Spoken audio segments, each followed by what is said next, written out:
Mark Red Larson here for the Dreamcatcher podcast. Today I'm welcoming my wife, Cheryl Diane Larson. So, welcome, Cheryl. Hello.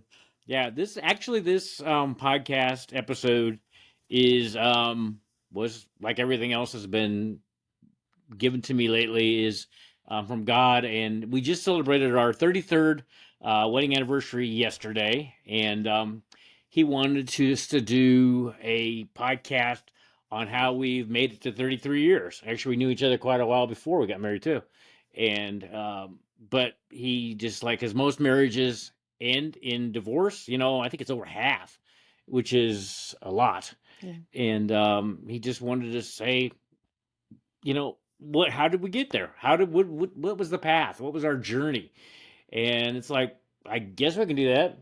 I think the first one was just a little bit ago. It was give and take because I wanted Cheryl to be in her.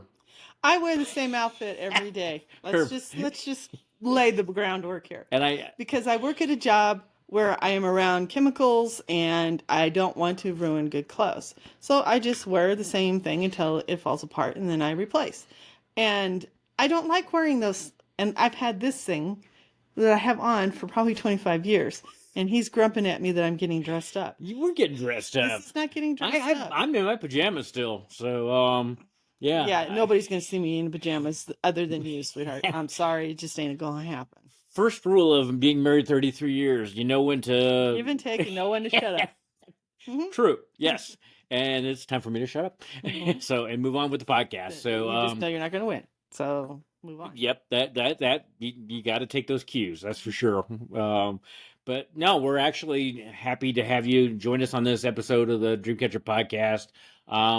Got actually some almond it's hazelnut coffee, actually in a cup that my mom gave me years ago for Christmas, and you actually have your cup in your drink. Yeah, and this was the sweetheart we both worked for, and she always had to have tea with us, and so this one's actually special to us too. Yep.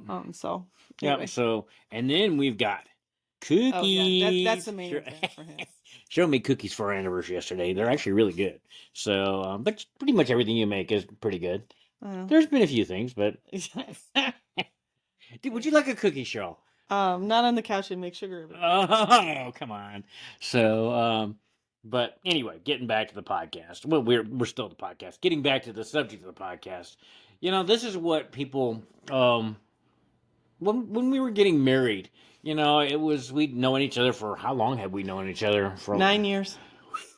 And we probably still wouldn't be married if Cheryl hadn't been kind of the one that... I finally got fed up and said, look, buddy, either we're going to move on or we're going to move away because this is stupid. Yeah. So, anyway. Well, you kind of followed me down to Dallas and stuff, and I was kind of clueless, and then your mom's like, Cheryl really does... Yeah.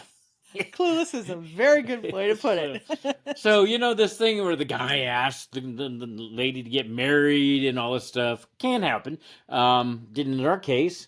I think a lot of women just get tired of waiting for the guy to get a clue. Guys are clueless? No. That has never happened. So, but it worked. It worked great, and that's another thing. We had some training before we got married at the church, and the one thing I think that I don't know where we got that is like because people if it gets hard, difficult, people get divorced. And was it the minister that if divorce is in your vocabulary, it's probably going to be what happens in your marriage? And both Cheryl and I don't believe in divorce. I mean, there might be... Well, there are cases I definitely... I do too. Your sister, for example, is a perfect example of Yep. why divorce is very much needed. Yep. But in general, these people, they because it's gonna be hard. Let me tell you, marriage is, the honeymoon period doesn't last real long. Sometimes it can be very, very quickly over. Well, I naively thought, I've known this guy for 9 years. I know pretty much most everything about him. First month we were married is like, really? I didn't know that. I didn't know this. It's an open book. Yeah. No. And that's another thing. You may live together. You may do all this stuff before you get married. But there's something that changes when you get married. There's just something that changes. It's like you made that commitment in front of God to, until death do you part. And I think that's another thing that people don't take seriously. You know, it's like, okay, you take seriously, like if you were buying a house, you know, a mortgage, you would not back out of that. But you seem to think that it's difficult in a marriage, which it will be, that you just like, this is, you know, let's move on. I'll find somebody else. And you know, and like you know, my sister, it was good that she got divorced. It was a very But good choice. but I think it's too many people, and I'm preaching here. Don't don't really do the reps of. It's really how you get to know a person too when you go through difficult times. And Cheryl and I know we've had difficult times over our marriage, from cancers to recently with the money thing and all this stuff that's going on with and that. both of our mothers having Alzheimer's. That was you know you grow up and you think that everybody reacts the same way you do, and that is not the case. Every family handles things differently, and so you have to negotiate not only you but your family and their family, and sometimes that can be a real challenge. And not because someone's trying to be evil, and there is a lot of that, unfortunately, that goes on, but that you just come from different backgrounds, even if you're living in the same sort of area or had the same similar kinds of things. What goes on inside the house is different. And I'm not saying that it one way is better or the other. You just need to learn to negotiate. And you do. But it changes the mindset after you're married. Even if you've been living together, it does change the mindset. Well, for most people. So, It doesn't have to, but I would say most people it does. And I think it's like, okay, we're married, you know, I think the real personality kind of comes out after you're married. You know, I think the real you and the stuff that you maybe tolerated when you were before marriage, and you know, or the things you thought were so sweet and cute now irritate the heck out of you. Yeah, I mean, grabbing Cheryl's knee and stuff like that. Yeah. And yeah, there's a few. I heard an expression one time, and I think it's sort of true, but that you marry 3 different people when you get married. It's the person that you think they are and want them to be because of, you know, the my Prince Charming and all of that kind of, I'm sorry, crap. Um, you know, that Prince Charming nowadays is riding up on a Harley and he needs help with the payments. And then there's a person that they truly are, and then there's the person that they become after they've been with you, that you have an imprint on the who they are and who they become. True. So, you know, that's a lot of things to negotiate, and I don't even think it's just 3 things. I think there are several ways that you negotiate through. But it's sort of like a diet. You make a choice. You know, I make this decision on Monday morning to go on a diet, and it's the same choice. So, okay, I have the choice at lunch. Do I have the hamburger or do I have the lettuce salad, or you know, that type of thing? It's not that simple, but yet it is. It's like a lot of things. The simple things are the hardest things to make the choice to put that other person. And I'm not saying that you have to give up every time that, but you do need to negotiate. Don't even try it. Don't even go there. But you have to make, you know, choices to put the other person first or put their feelings first. And then sometimes they need to make that choice as well. And sometimes that is an issue with people, that they've been single and it's what I want and what I need, and, you know, screw you. And that can be real damaging to everyone involved. And can be. So, yeah, and what works for us isn't going to work for somebody else, and that's, I think, part of the reason why marriage is so hard, because, you know, people will get married the second time and think they have to do the same things they did the first time, or, you know, even in a boyfriend girlfriend relationship, or girlfriend boyfriend well, you know, whatever relationship exactly. You just have to be part of it, and it's work. You have to make the commitment and make the choice. Work.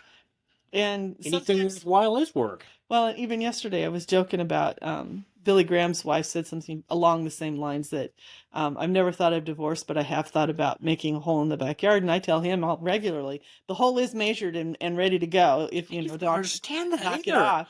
You're such a nice guy. Yes, you are. You're a very nice guy. But there are times. Me? Never. Yeah. Now let's talk about you. Oh, yes, I'm perfect. And that's another thing. You have to have a sense of humor. Oh God, yes. That's one of the keys, I think. If you can't laugh at it, And then, I think some of the advice we got, well, you got advice at the shower. Never go to bed angry. And that's actually in the Bible, which I didn't realize that's where it came from, is very true. Don't let the sun go down on an argument. Well, yeah, basically. My favorite one is don't learn to milk a cow. And I thought, oh man, because this was the 90-year-old lady a million years ago. And she was, it's just true. If you don't want to do something, don't learn how. There's a lot of wisdom there. There is, especially whether it's cow or something else, or that's how kind of we started. Or doing irrigation pipe like Cheryl used to do, that she loved so much. There was two things that I hated with our irrigating pipe. One was we had a field where we ran the water into a pasture and then into a pit. Yep. And then augured the water up to the other side. Pumped. That's what I was whiting on and he had this ancient tractor that they backed down a hole this way, and guess who got to be the weight on the front so it didn't do a wheelie and pop him into the middle? I was driving the tractor. Trust me, having your legs and feet drag in between tires on a tractor going straight almost down was not my favorite thing. And then there was a couple of pipes that were... You like those 40-foot pipes. Yeah, they were really heavy, had them on chain. And I got to walk in front of another tractor trying to balance this without trying not to fall down and get run over. Oh, just how much exercise joyful. You're getting. And the memories. Oh, yeah. Those memories, Cheryl. Yeah, or we could go to the one where the cow thing where you... Oh, we don't even have I'm going to laugh so hard at that one. Lots of sympathy there. Oh, that was not a good night. You still owe me, buddy. Yeah, because my dad and I had cattle, and we weren't supposed to have cattle that were supposed to have calves. Or cows. They were not checked. No, they missed a few. And that was a very cold, wintry February night, and the one cow had a calf, but it wouldn't, suck. Well, and that's the problem with a fat cow. The animals, the babies don't get the proper, and so a lot of times they're too stupid to know how to suckle and initially, and so you have to help them out. You have to put a tube down their throat. Yeah, which is not fun. And I don't know. I went to find it. Oh, I can't remember. You're missing out on the part. If you're going to tell the story, tell all of it. Okay. I had irrigating boots on because, and irrigating boots are up to your knees. Up to your knees, yeah. And we're walking through, and I'm sorry, but it was shit. And it was. And I fell because my foot sunk down so far that my shoe got stuck. And then I fell again. And then I fell again, and my shoe came off, and I had to crawl back through in poop to pull my shoe out. And that's what he did. He sat there and laughed. And so then they didn't have the apparatus at the feedlot to feed the calf. And so he leaves me. I'm looking for it. I don't feel well. I'm mad as a wet hornet. And here the cow's trying to kick me because I'm trying to milk. You did a good job, though. You were gone for a friggin' hour. See, I could tell. He still owes me. Maybe. Yeah. But, that's the thing. I think a lot of people are so busy. I think that's the reason why a lot of people also get divorced is they don't make memories. They... It's a memory. It's a memory. We're both kind of laughing at it now, years later. Yeah. But very many years later. But there are so many people that just, when the kids, it's today's world, but it doesn't have to be. It's a decision. And it goes back to what we were talking about. It's discipline. It's discipline on everything you do, including marriage. And if you don't have that discipline, it's like we're staying married no matter what it takes. We're going to go do whatever, travel like we did when you had cancer this past time. And just do this stuff. You don't have the opportunity to make memories because all you do is she's going to work, he's going to work, or whoever, the spouses are going to work, kids are needing fed, and or whatever it is, dog needs something. All you do is get rushing from one thing to the next thing, and that's today's society, and it's terrible because we are just rushing to the next day, to the end of our life, without having really made anything memorable and not really lived. And but so you just need to it has to be non-negotiable that you're going to make memories. And I can tell you, we still, because we don't have much money right now, we didn't yesterday to celebrate our anniversary was with the cookies and the hazelnut coffee, but we had the memories of being together, and we watched a bunch of shows, and watched a lot of travel shows on Create TV. If you've never watched that on PBS, it's awesome. But we were together and made memories, and we'll look back on that. And it's like, you remember, that'll be a memory that we made. Yeah. Well, and too, it's like the deals. We post a lot of pictures of wine, and you would think we were a bunch of winos in this house, and it's not even that. I mean, it's the cup filled with whatever. This happens to be coffee in the evening. Yeah. But what it is we make a celebration and the time, and it's a choice, and we sit down and talk about our day, or share some time together. Yeah, and it doesn't have to be wine. We like wine, but but I'm just saying whatever's in the cup. But it's not even the cup. It's the ceremony of, okay, we're getting something together. This is like, okay, we're going to do this, and this is a sharing time for us, and that's kind of. It is. And you have to share your life because when you're so busy, you don't have the opportunity to make those together memories. Well, and it's sort of like I grabbed something the other day and got like a cocoa burr in my thumb, and I can't get it out. And it's a little thing. It's a really little thing, but it's very irritating. And if you leave it too much, then it gets infected. And I think that's sort of the same way with things in marriage. Someone does something that irritates you, and yes, you can tolerate some things, but if it's something that, and I was even making this comment the other day, that a lot of times we hurt people not intentionally, but because of stupidity, on our part. We're totally clueless. We're just, oh, I got to get this done, and you don't realize that you've hurt someone, or ignored their feelings, or whatever it is. And I think that's a lot of times too. People do something and they don't realize. Yep. And if their spouse or significant other does not say, okay, look, can we talk about this? And if you don't have the openness of being able to say that to that person, and having them say, okay, let's talk about this, or, please don't do that again. It's sort of like I see on TikTok a lot about all these people. These women are enraged about the dishes being left all over the place and having that time, and there's in so much rage, and guys just don't get it. Well, why shouldn't you? Well, it's not the damn dishes. It's the idea that I am your servant, and the fact that they don't get it, and they don't want to do it, so they don't, and so then they act like, oh, I can't do that, I'm too stupid, and then they wonder why their person decides to heck with you. It's that underlying disrespect of who they are, and a request, and it's a simple request.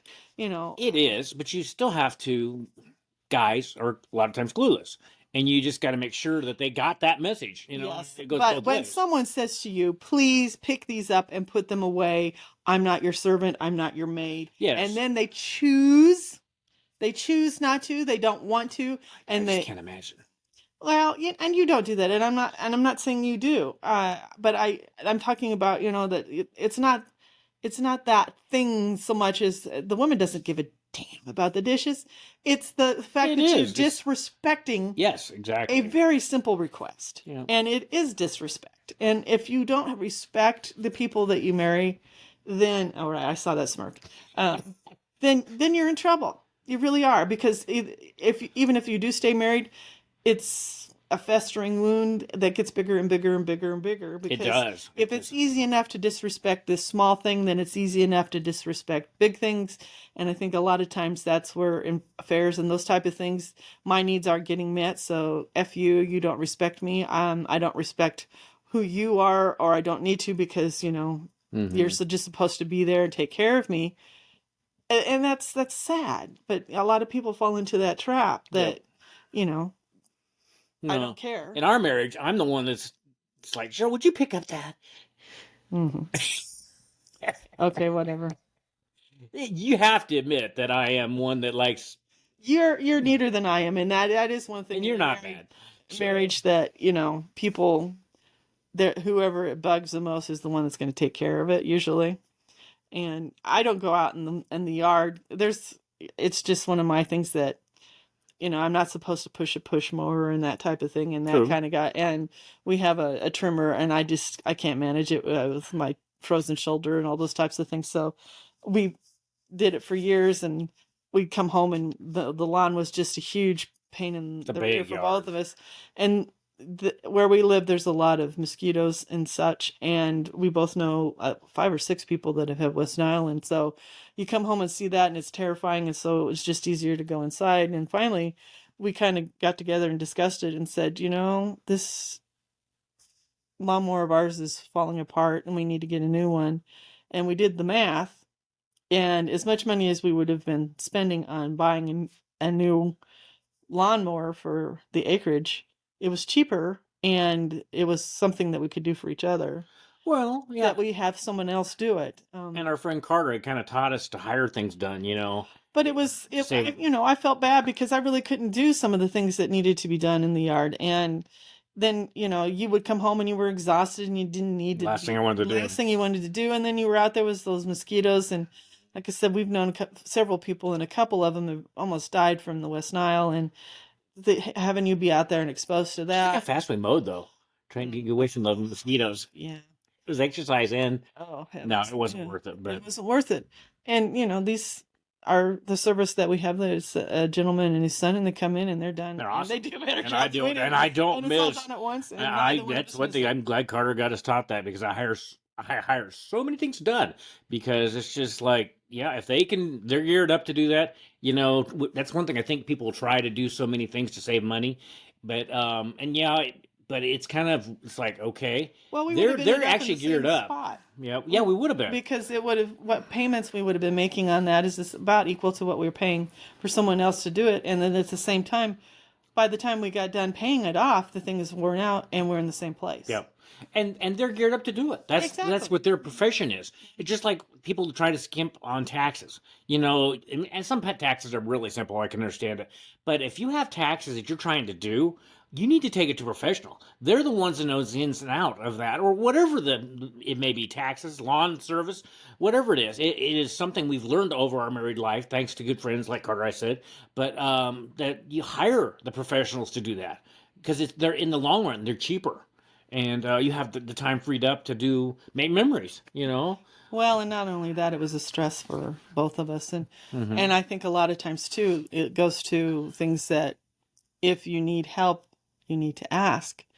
And True. It wasn't because we were old. It was, we have several acres. And so I'm not thinking that it's like this small, because a lot of people don't have big yards. It takes 4 hours about to mow. Yeah, so it's not tiny. Mm-mm. And it was more of an equipment decision with us than But it makes sense to hire somebody. It did. And they do it very quickly, the two of them. They do. But not even talking about so much of that. If you're having problems and you need someone to have a sounding board, there are ministers that are trained in counseling, and there's counseling that people, sometimes you don't need to go several times to them. Sometimes you just need to have somebody help you set up a perimeter that maybe you can't figure out for yourself. It's a lot of times the third person sees things clearly because they're not involved. Yep. And we've never had counseling. We went when we first got married. Before, and that was part of the package. With me, would you need counseling? I'm perfect here. So getting back to Cheryl. We had that was one of the things they set up, and since we'd known each other for such a long time, that there has to be give and take in it, even in an argument. Oh, yes. If someone just yells at you and the volume is their defense, and they won't take any responsibility for anything, then you're not going to go very far. And again, that goes back to the resentment and the small fistering wounds. We've had some arguments that have been pretty doozies. Oh, yes, we've had some spectacular. I just don't understand it with me, but... yeah. No, we have. But, it was just non-negotiable that it would eventually work out. Sometimes there has to take time in between, to kind of let things just take their course. But, that you don't want that to continue on, because it will fester into something more. And if you have a need, and I mean, it's a need that you need to be respected or you need to be heard, and this is not being given to you, then you got an issue. And I think a lot of times people don't want to do the hard stuff, and I get it, because I get that, because you wake up and what are you doing? You're doing stuff for everybody else all day, But that's a decision. Well, you have to go to work because you have to make the money to pay for your mortgage or whatever it is. If you don't get lucky and be born from, families. Things luck. If you're born into a family that has lots of wealth, is what I'm talking about. You don't. That is something. Even someone like that, you have to have some part of society that you're part of, or you kind of feel. I do. You kind of feel out of sorts, and then you wonder why. And people, I think that's a lot of reason why some people, they don't have a place that they feel like they contribute, and they may not even be able to articulate that to themselves, that I think that's very important. If and so you need to make those decisions. And yes, it is. And then you go to work and you have to listen to a boss tell you what to do. And then, I mean, we swallow a lot of things. You're your own boss. No, I am not. I have several bosses. That's what everybody thinks when you're self-employed. Yeah, but you make adjustments. You make adjustments, and it's not what you want. It's not what you want. It's not, and you spend your whole day doing that, and then you come home, and whomever you're with has had the kids or whatever, and they shove the baby in your face, and the last thing you want to do is take care of a bawling infant or a toddler or a teenager, or the car needs work on, or whatever it is, of the situation in your relationship. And so then you're angry because you didn't get that time. You wanted to sit down in front of the television and decompress.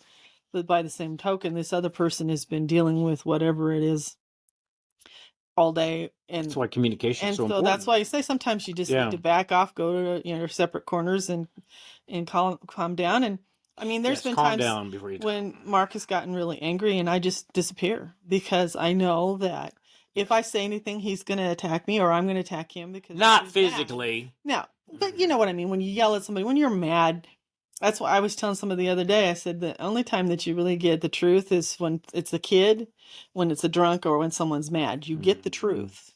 And sometimes the truth needs to be, shaved down a little bit and presented in a better fashion than when someone is enraged.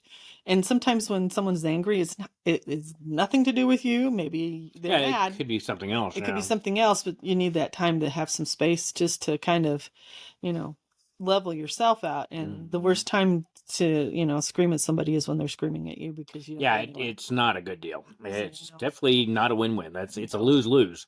So no, I mean, I agree with that, and I have a long fuse. So when I do get mad, We're know both it that way. Yeah. I definitely, I don't get mad very often, but if I do, I'm mad. I get the heck out of the way, and that's what I do, and that's what he does for me too, because and a lot of times the long fuse thing is, it's you've taken this and you've taken that, and then you've taken the next thing, and it just builds, and it's sort of like I was talking about with the festering thumb kind of a deal.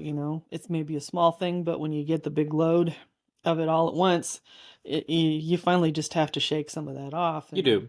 And you don't want to shake it onto somebody else. No. So what are some other things? I mean, I think a common goal in the marriage is important. Oh, yeah. I think, that with what we've been going through, common what we're working towards. You're helping with the podcast here, Dreamcatcher. I think that's kind of a common goal through what we've been doing the last few years. I think a common goal we have is to travel the world.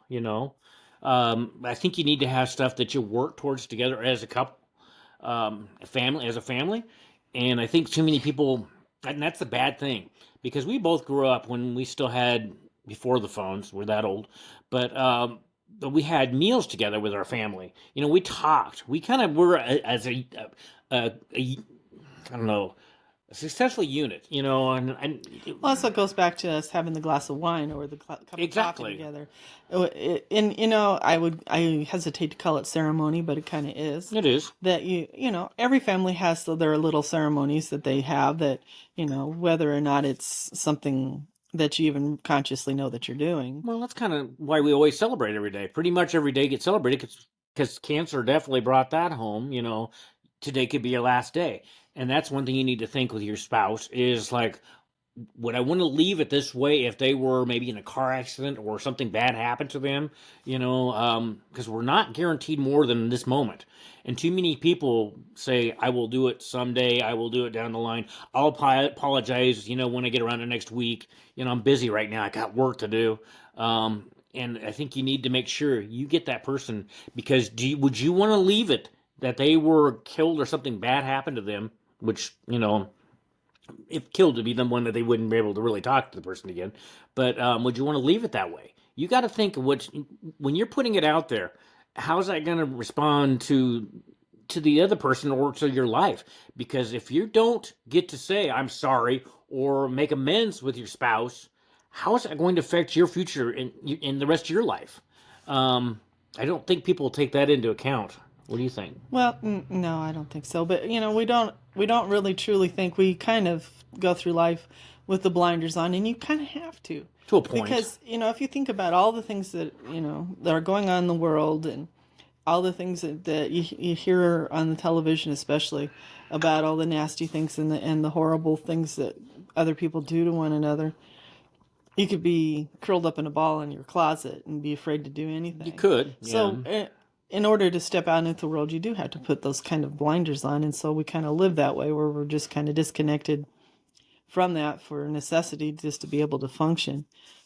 So, you do kind of live in that little zone where, it won't happen to me. And trust me, things that have happened to me would have never occurred to me. And the things that I've been afraid of never have happened. Yeah. And, there's lots of quotes and books and things about a brave man only dies once, but a coward dies a million times. And, yeah. And the things that you're most afraid of sometimes don't happen. So, no, but it goes back to respect. You gotta. Yes. If you don't respect who you're married to, then what are you doing? Yeah. And another thing, if you're living together, whatever, before the marriage, if the person shows you who they are, believe them the first time. People show you who they are, sometimes even indirectly, and believe them. If they did this one time, that's pretty much, they're going to continue doing that. Marriage is not going to change that. Believe that they will do that, and probably more after you get married. Because they're comfortable. Yeah. Well, it goes to that advice if you go out with someone and they treat the wait staff like crap, says a lot about them, because they obviously don't believe that everyone deserves respect. And I kind of feel that, and it is hard sometimes. And when it comes off as disrespect to another person, you may not even occur to you, because sometimes you're oblivious. We all are to a certain extent. We are. And we don't think about our words, that they might affect someone, And I kind of find, too, that I'll sit down and think about what I said to somebody and cringe, because I realized what I did. Mm-hmm. And it wasn't intentional. It was just, I was talking about what was going on with me or whatever. And if you don't examine those things, a lot of times you do kind of wonder. That is true.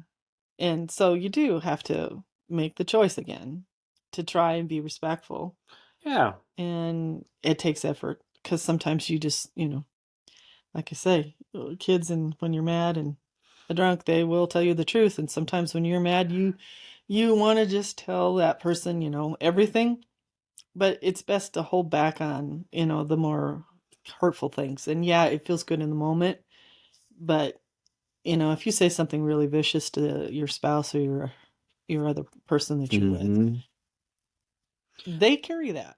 They do. After that, there's no taking it back. Even if it's always there. It's kind of like garbage in, garbage out. That's one thing I have such a problem with, the violence and everything in the movies and TV and in music, because it can't help but to affect you.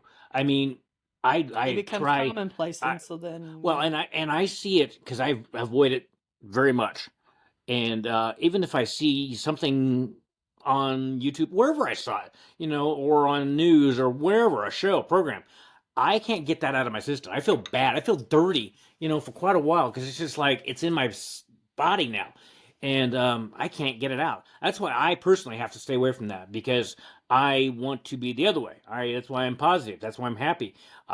There's so much good in the world, but we don't seem to showcase that. I know why, but I'm not going to go there. But it's just like, be careful. Choose your words. I think that is very important, because once they've been spoken, they can't be taken back. And yeah, because you're ticked off and you want to, but you've never done that to me.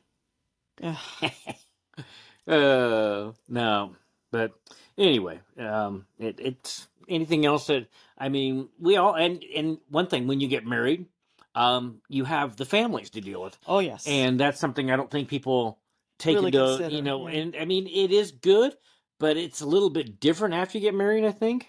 Again, people get comfortable, and it's like a lot of things. If your mother-in-law doesn't like you, that's not going to change. Mm-mm. And to deal with that when you're dating is bad enough, but when you're married and you have your children involved in those types of things, it can be horrible. And I'm not saying that mother-in-laws are like that, because mine was fabulous. Except when she was serving my food to me. We're talking about your mom, sweetheart, right at this moment. Okay, well, I'm talking about your mom. Well, she served several people on a small budget, and that was the way. It was fine. It was just surprised me. It just like it was just I can probably do that myself, but she was being kind. Well, and it was also a habit, and it's something that we did in our household because if my mom didn't do that, my brothers ate everything. I understand it. And so when you get to that point, but yeah, it was something that. Well, it was a learning. It's just like anything. It's just curve, and they both tried. And they did very much. So, and they had so much stuff in this room was from your parents, and but it is people just don't think that the family, because when you get married, you're marrying the family, very, very much, and I think people discount that. We have, and I won't go into.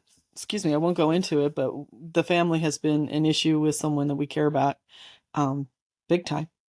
And it's not been a good thing. No. And it.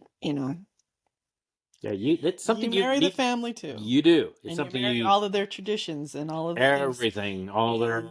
So that's something you need to take care into consideration. Yep. When you're involved with someone, is that, and I get it. You're alone and you want someone to be in your corner, and you're dating this person, and it's nice, and you have somebody that's there for you and that type of thing.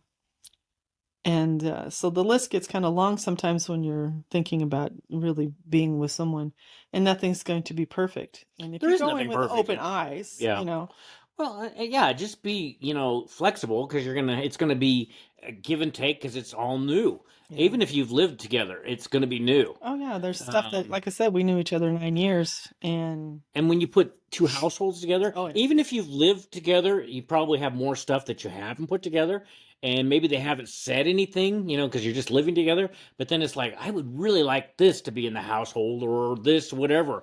Yeah. Just a lot of things. Don't get us wrong. We love marriage. It's been great, and but it's just things to take into consideration. And I think a lot of people don't take that into consideration. They jump headlong, I guess that's what I'm trying to say, into marriage, thinking it's going to be this thing that's going to be end all, to make their life better. That person's going to make everything better. And it could, but it makes everything better, but it also makes things more difficult. It does. Easier at the same time. And I know people are listening to this and going, what? You're just talking out of both sides of your mouth, but it's true. There are things that are going to be so much easier for you because you do have someone to lean on. But by the same token, you're going to have to sit there and think, okay, do I accept this? I have to talk to, my spouse before I accept an invitation to lunch, because, they may have to do something and I don't know about it. And so, those are kinds of ways of thinking that if you're by yourself, you don't have to even consider. Yeah. And some people are not willing to make that transition, or true. Or that, again, it goes back to the respect. If you don't listen to someone when they say no, and you go ahead and do it anyway, that's ultimate disrespect. No. Or when your spouse asks you to do episodes of the podcast all the time, and it's not really my jam, guys. You do a great job, Cheryl. So and I appreciate you doing it so very, very much. You're welcome. Get Cheryl her own podcast here. No, thank you. I mean, she does art, and she doesn't think she's good, and she's very good. Well, if I was good, people would buy my stuff. Nobody knows about it yet. Oh, we're not even going to go there. This is one of the discussions that just kind of, ends right there. Again, see, it's respect. I tell him no, and he listens and goes on. He pokes at it every once in a while. It doesn't. I have not gotten her to move off center yet, so she's got to. Actually, it's got to be her decision, not mine. I can keep pushing, but it's like it probably pushes her to not do it more than if I didn't say anything. So, all the stuff you learn when you're married, but it's all stuff that keeps you married, And there are times. I mean, there's. This last few months has probably been the hardest times we've ever had in our marriage. Yeah, I mean, the cancer was really bad, but and it wasn't health-wise this time, but it was it was basically losing everything. And I know I've told you guys that in previous episodes, but it's just that it has drawn us closer together, I think. But it's just like, if we didn't have the structure, I don't know, what am I looking for? The background? The foundation. The foundation, yep, that's the word. So, see, that's another thing you do. Because of chemo, I have problems with words. And I did even before because I have this processing disorder, and I can't. And I'll go, okay, this, and this, and he'll know who I'm talking about, and so he'll give me the name, and I don't do well with those types of things. And then, like we just did with, it's good that you find somebody that compliments you, and a lot of times you don't know that really until after you're married. Well, and it's a skill to learn too. It is. Sometimes someone well enough, do you know what they're trying to say? Well, I usually think of that word in the middle of the night, and it's like that's the word I wanted. And so, but the foundation, you really do need the foundation, So, well, like you said, we've talked about respect and humor. Yep. Our big things. Goals. A common goal. Those are all important. And don't go to bed mad, Well, you can go to bed angry, but it's because you're going to be angry even after an argument. Well, that's true, but you should not let it go and fester. Yeah, they're if you can't speak with one another, you table it and say, okay, we're going to be respectful, but we're going to talk about this tomorrow when we both got some rest. Yeah, let some time go distance and let some time go by. But if you're constantly fighting, there's obviously a problem with respect or expectations. True. And I grew up in the era where Prince Charming and all that crap. That's one thing that I look back now as an adult and see all these movies and TV shows and how indoctrinated that the women are supposed to take all this garbage and do it, and it's not the truth because he's smirking over there. But you do have times where that conditioning kind of comes in and you think, okay, well, I'm supposed to, and I'm supposed to gets in the way a lot of times. That is true. That I'm supposed to do this for so-and-so, and they don't give one flying fleep about it. And you're busting your behind to do things, and it's not something that's important. But yet you have been conditioned, maybe in your home, this is the way it's supposed to be. True. And so, you need to really ask. If you don't know, ask. That's a big thing. If you don't ask, you don't know.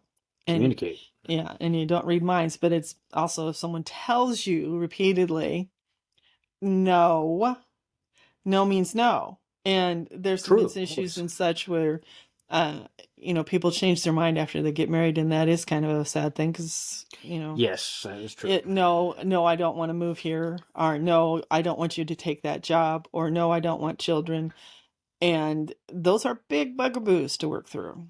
They are. No. And so the more you know about someone before you get married, but even if you go through everything, there's still going to be surprises. There definitely will be surprises, always.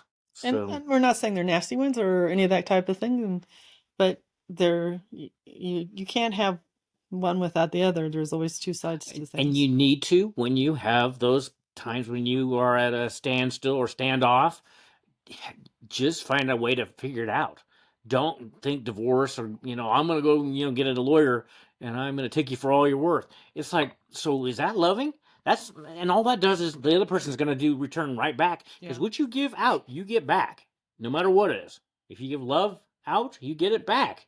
Anybody who knows me with my posts know I'm a very big proponent of that. But don't, you got to be an adult. And that's kind of like a kid, it's just, you're going to have those times where you're at a standoff.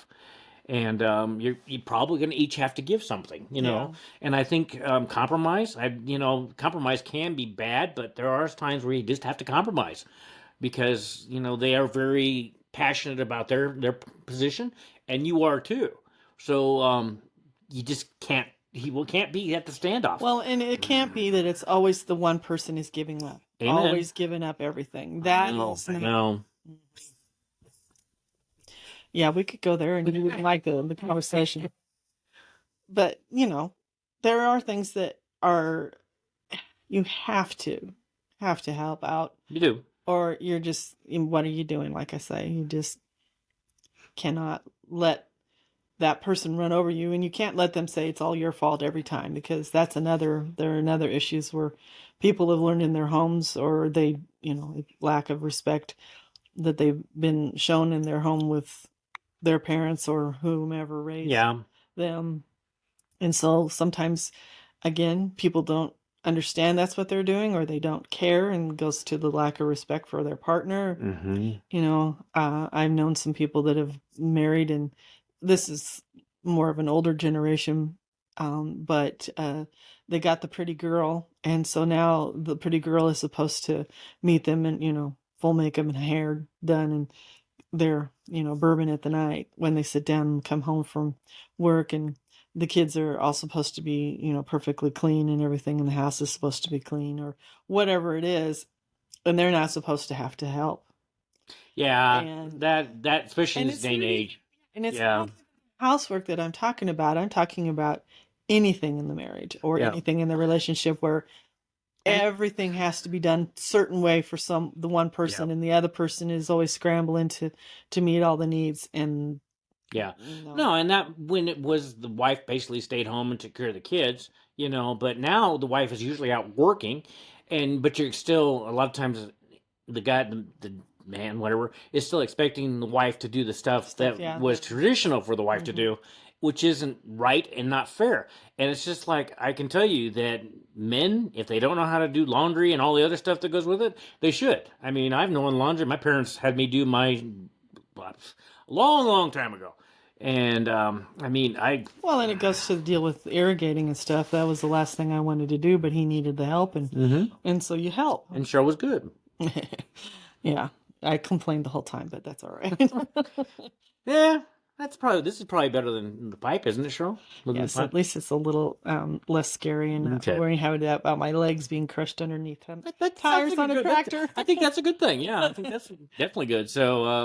So, okay, to tie this up, so what do you think the ultimate thing of why we've been able to stay married for over 33 years now? Well, it was all the things we talked about, and we have a sense of humor about things. Yep. Because if you can't laugh at yourself, you have some issues you need to work on, because I'm sorry, all of us do stupid things, and, that's just the way it works, and nobody's, perfect. And if they say they are, then you run the other way, fast as you can. But don't you think it's something underlying, Cheryl? Well, you gotta love the person. You gotta respect them. I mean, come on. Yeah. I'm so lovable.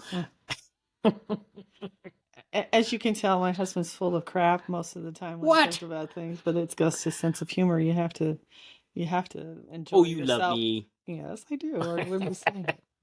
And trust me, there are times like Billy Graham's wife said that the hole's been measured in the backyard. That doesn't apply to me.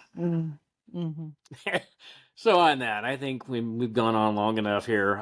But if you're getting married or you are married and you're having problems, don't give up. Find somebody, find a counselor, go to the church. And don't talk to your guy friends, and don't talk to your girlfriends. They don't know any better, and they just pick sides. They pick sides, and they tear people down. And I'm not saying that don't share with your friends and that type of stuff, but they love you, and they're gonna take a side, and they are not counselors. If you're having that much of an issue, get some help from a professional. And go to a lot of your clergy. I mean, I have a caveat to that. Okay, yes, okay. You can go to your clergy, but make sure that they have a counseling background. Well, true. Because I grew up in a neighborhood with the Southern Baptists, and I'm not picking on you guys, but they're very, very traditional, and it's always going to be the man's side is the one that they're going to listen to. You don't want that. You want help for both sides. Exactly. It can't be just for one person, and that's what we've gone back to what we were saying, that it is a lack of respect when it's only one person gets everything that they always wanted, and it's always about one person. That's not going to work in the long run. It won't. Even if you do stay married for a long time, it's going to be a miserable experience if someone is always, taking advantage and disrespecting the other person. It's not going to be a long-lasting marriage. So, but... Well, I must have been really comfortable on this because I've noticed I've slipped down quite a ways. I'm getting kind of short. Pretty soon I'm not going to be in the frame here anymore because I've been so comfortable. I'm getting, hey, I'm ready to go back to bed, I guess. So, But on that, I think I'm going to end this episode of the Dreamcatcher podcast. Thank you, Cheryl, for joining me on this episode. Like I said yesterday, look forward to what's next. Traveling and everything else that we will be doing. So Portugal, Iceland, I mean, all that stuff, it will happen. So you just gotta, it will happen. So on that, thank you again, and appreciate you all being listeners or watchers or both, of the podcast. And until next episode, take care, and both of us sending love to you, and have a great rest of your day. Bye.